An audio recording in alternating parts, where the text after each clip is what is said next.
Hey guys, welcome back to the channel. It's your boy Sean Land and Prince, property experts in the house. And today we're talking about one of the biggest shake-ups in the UK rental market in decades, the Renters' Right Act, coming into force on the 1st of May 2026. And this isn't just a small update, it transforms how renting works for both tenants and landlords. And if you own your own buy-to-let property, you need to understand this. So let's dive in. The Renters' Right Act is a brand new legal framework replacing key parts of the traditional tenancy law in England. And this affects millions of private renters and landlords across the country. It's designed to give more security to renters, but it also changes how landlords operate and how you can get your property back.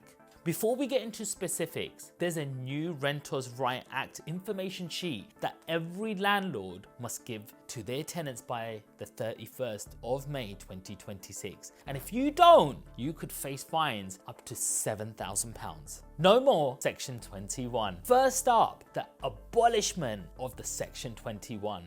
That's no fault evictions. That's massive. Once this law kicks in, landlords can no longer evict tenants without a valid legal reason. And before, you could simply just serve a Section 21 notice and get possession within 2 months. Now, you must use specific evidence-based grounds like rent arrears, antisocial behavior, and needing to sell or move in. And you'll have to follow a more formal process. This means that tenants get much greater stability and landlords need clear reasons and evidence to regain possession.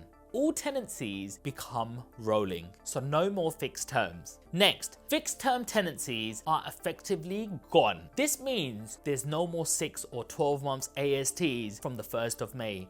All existing assured tenancies automatically convert into rolling periodic tenancies, usually month to month. What this means in practice is you cannot tie tenants into a fixed end date anymore. Both landlords and tenants have to adapt to this new structure. Rent increase rules. Under the new rules, any rent increase can only be implemented once per year. You must give at least 2 months written notice and you must use the statutory Section 13 process. Importantly, rent increase clauses in existing contracts are no longer enforceable and tenants can challenge any increase they think is above market level and a tribunal can decide it's unfair. A few other key changes. Beyond the big three, there's more you need to be aware of. Mandatory information sheet must be provided to tenants by the 31st of May 2026 with proof of delivery. New pets, request rights.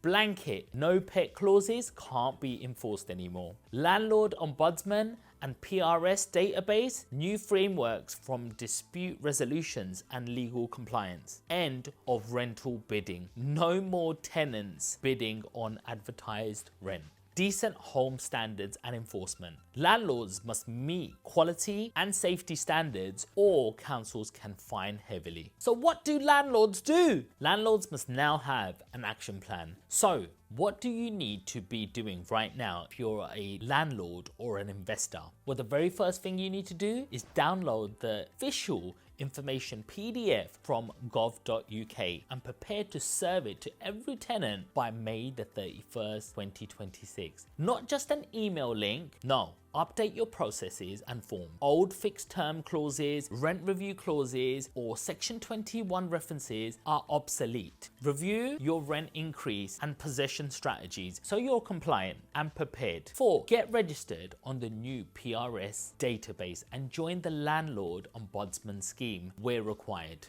So here's my final thought. Guys, this is the biggest overhaul of the UK private renters market in decades. Bigger than anything we've seen since the 1980s. For tenants, it brings stability and fairness. And for landlords, it means less uncertainty, but more compliance and documentation. If you own property, you need to be proactive in understanding and adapting to these new changes. If you found this helpful, please smash the like button and subscribe for more property, investing updates, and financial literacy tips. Are you prepared for the Renters' Right Act? Let's get a conversation started below. Drop me a comment and let me know what you think, guys.